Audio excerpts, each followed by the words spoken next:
जी व्यक्ती अण्णाभाऊंच्या सहवासात जास्त दिवस राहिली अशाच व्यक्तीला असं चरित्र लिहिणे शक्य आहे.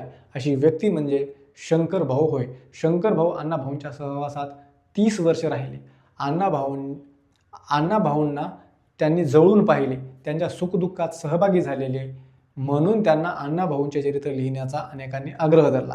अण्णांचे चरित्र आपल्याकडून लिहून होईल का नाही होईल आणि ते लिहिले तर प्रसिद्ध होईल का नाही होईल याची खात्री मात्र शंकरभाऊ साठेंना वाटत नव्हती.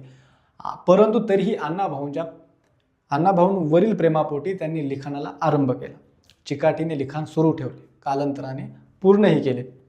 शंकर भाऊंची शिक्षणाची अवस्था अण्णाभाऊ साठेंसारखीच, अक्षर पहिली दुसरीतील मुलासारखे, भाषेतील लालित्य तर कोठे नसणार.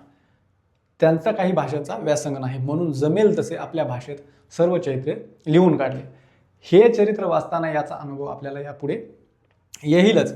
या घटकेला शंकर भाऊ जसे सिद्धहस्त यशस्वी लेखक नाही, तसा मी सुद्धा धंदेवाईक प्रकाशक नाही.